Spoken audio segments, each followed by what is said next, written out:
जय माता दी। हरे कृष्ण। प्रिय श्रोताओं, आज से यानी 19 मार्च दिन गुरुवार से चैत्र नवरात्रि की शुरुआत हो रही है। यानी कि आज से माता रानी का आगमन हो रहा है और चैत्र नवरात्रि में 9 दिनों तक माँ दुर्गा के 9 रूपों की उपासना की जाती है और माता रानी के ये 9 दिन बहुत ही शक्तिशाली और पावन होते हैं। हर घर में माता की चौकी लगती है, पूरे विधि विधान से पूजा होती है। नवरात्रि में घट स्थापना से लेकर कन्या पूजन तक का विधान है और इन दिनों में अखंड ज्योत जलाना भी शुभ माना जाता है। माँ भगवती के भक्त 9 दिनों तक व्रत रखते हैं और फिर नौमी दशमी के दिन हवन करने के बाद उपवास खोलते हैं। अगर आप भी माँ दुर्गा के भक्त हैं और नवरात्रि की पूजा कर रहे हैं तो इस वीडियो में हम आपसे नवरात्रि की पूजा का शुभ मुहूर्त, घट स्थापना का शुभ मुहूर्त, माँ शैलपुत्री की संपूर्ण पूजा विधि, मंत्र और नियमों की जानकारी शेयर करने जा रहे हैं। अगर आपको जानकारी पसंद आए तो वीडियो को लाइक जरूर कीजिएगा। हर साल चैत्र मास के शुक्ल पक्ष की प्रतिपदा तिथि को शुभ मुहूर्त में कलश की स्थापना की जाती है, जिसे घट स्थापना भी कहते हैं। घट स्थापना सभी शुभ शक्तियों का आह्वान करने के लिए, अपने जीवन के सभी दुखों को दूर करने के लिए की जाती है और माता रानी अपने भक्तों को विशेष आशीर्वाद भी देती हैं जिस घर में घट स्थापना होती है। अगर शुभ मुहूर्त में घट स्थापना नहीं की जाती तो उसके अशुभ परिणामों को भी भोगना पड़ सकता है। इस बार चैत्र नवरात्रि का शुभारंभ 19 मार्च गुरुवार से होगा और नवरात्रि का समापन होगा 27 मार्च शुक्रवार को रामनवमी के दिन। चैत्र शुक्ल प्रतिपदा तिथि 19 मार्च गुरुवार को सुबह 6:54 से शुरू होकर 20 मार्च शुक्रवार को सुबह 4:52 पर समाप्त होगी। इस बार कलश स्थापना करते समय का आपको थोड़ा विशेष ध्यान रखना होगा, क्योंकि 19 मार्च गुरुवार को सुबह अमावस्या तिथि भी रहेगी और कलश स्थापना का जो शुभ मुहूर्त है वो सुबह 6:54 से 7:43 तक रहेगा। अगर आप इस शुभ मुहूर्त में स्थापना नहीं कर पाते हैं तो फिर दूसरा अभिजीत मुहूर्त रहेगा, जो कि दोपहर 12:10 से 12:58 तक रहने वाला है और अभिजीत मुहूर्त को घट स्थापना के लिए बहुत ही शुभ मुहूर्त माना जाता है। अमावस्या तिथि गुरुवार के दिन सुबह 6:53 तक रहेगी, तो ध्यान रखिएगा सुबह 6:53 तक आप घट स्थापना करने से बचे, क्योंकि अमावस्या तिथि में घट स्थापना करना सही नहीं माना जाता। इस दिन शुभ योग सुबह 4:01 तक रहेगा, बाद में शुक्ल योग प्रारंभ होगा। राहु काल दोपहर 1:30 से 3 बजे तक रहेगा। इस बार नवरात्रि में पंचक का योग भी बना हुआ है। हालांकि पंचक 16 मार्च दिन सोमवार से शुरू हो चुके हैं, जो कि राज पंचक है। पंचक की समाप्ति 21 मार्च को तड़के हो जाएगी और इस समय खरमास भी चल रहा है। ऐसे में माँ की पूजा करते समय आपको कुछ बातों का ध्यान रखना आवश्यक होगा, ताकि पूजा का या रखे गए उपवास का संपूर्ण फल आपको प्राप्त हो सके। आइए अब जान लेते हैं नियम, मंत्र और पूजा विधि के बारे में। देवी भागवत पुराण के अनुसार एक बार प्रजापति दक्ष ने अपने यहाँ एक विशाल यज्ञ का आयोजन करवाया, जिसमें उन्होंने समस्त देवी देवताओं को बुलाया, लेकिन भगवान शिव और अपनी पुत्री सती को इसका निमंत्रण नहीं भेजा। भगवान शिव ने देवी सती को भी यज्ञ में बिना बुलाए जाने से मना किया, लेकिन माता नहीं मानी और वे समारोह में चली गई। देवी सती के पिता ने यज्ञ में देवी सती और भगवान शिव का खूब अपमान किया, जिससे माता बहुत आहत हुई और उन्होंने यज्ञ की वेदी में कूदकर अपने प्राणों की आहुति दे दी। इसके बाद देवी सती ने पार्वती के रूप में जन्म लिया और तपस्या कर महादेव को पति के रूप में प्राप्त किया। देवी शैलपुत्री का वाहन बैल है, इसलिए उन्हें वृषारूढ़ा के नाम से भी जाना जाता है। देवी शैलपुत्री की 2 भुजाएं हैं, जिसमें उन्होंने त्रिशूल और बाएं हाथ में कमल का पुष्प धारण किया हुआ है। नवरात्रि के पहले दिन पूजा में अधिक समय लगता है और कुछ विशेष सामग्रियों की आवश्यकता भी पड़ती है, जो कि आपको पहले दिन ही चाहिए होती है, जिसकी व्यवस्था एक दिन पहले ही कर ली जाती है।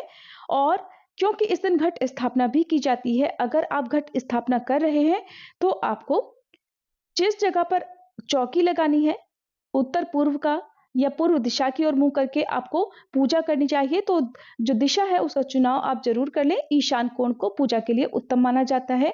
उस जगह पर आप गंगा जल छिड़ककर शुद्ध कर लें, गाय के गोबर से लीप सकते हैं या गेरू से लीप सकते हैं।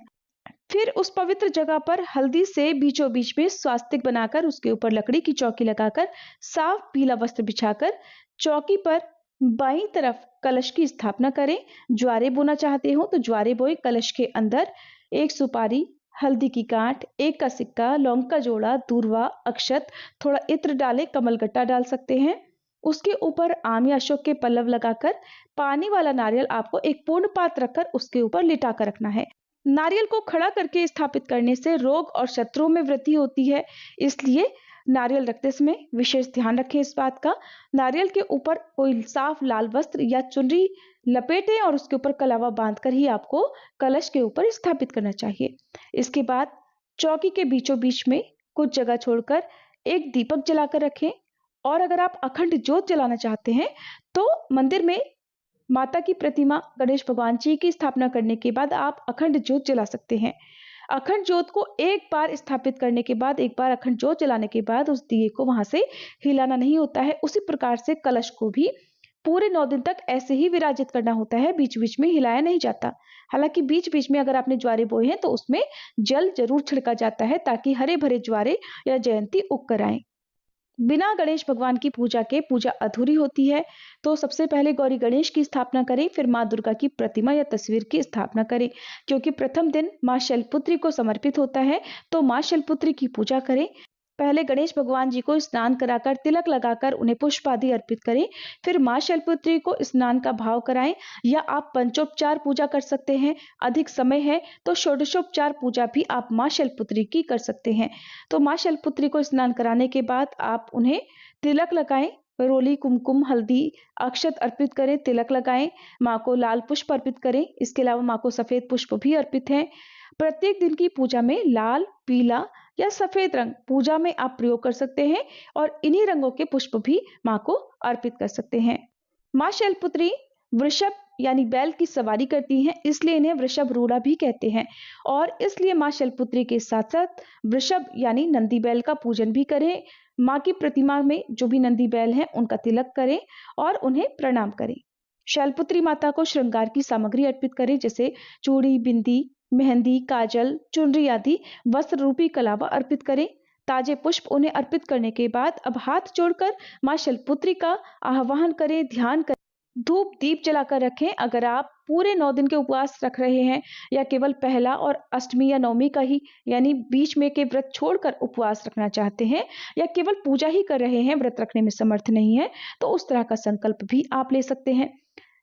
आपको दुर्गा सप्तशती का पाठ यदि खुद से करना है, पुस्तक है तो पुस्तक को भी चौकी पर रखें, पुस्तक का भी पूजन करें। उसके बाद ही दुर्गा सप्तशती का पाठ विधि पूर्वक आपको प्रारंभ करना चाहिए। तो माँ शैलपुत्री की पूजा करने के बाद आप हाथ जोड़कर संकल्प लें कि आज से आप चैत्र नवरात्रि के व्रत प्रारंभ करने जा रहे हैं। आप अपना नाम, कुल, गोत्र, देवी देवता का नाम लें, जिस शहर में या गांव में स्थान पर आप रहते हैं वहां का नाम लें, और फिर संकल्पित जल को, जो आपने संकल्प लेते समय अपने हाथ में अक्षत, पुष्प या जल रखा है, उसे भूमि पर छोड़ दें। इसके बाद आप माँ शैलपुत्री के विशेष मंत्रों का, जैसे स्तुति मंत्र, ध्यान मंत्र, आह्वान आदि का आपको उच्चारण या जाप करना है। फिर माँ शैलपुत्री की कथा का पाठ या श्रवण करना चाहिए। श्री दुर्गा सप्तशती के पाठ पढ़ने या सुनने चाहिए। सबसे अंत में आप कपूर जलाकर आरती उतारें और माँ को दूध से बनी हुई मिठाई का भोग लगाना चाहिए। घर की बनी हुई शुद्ध मिठाई का भोग लगाएं।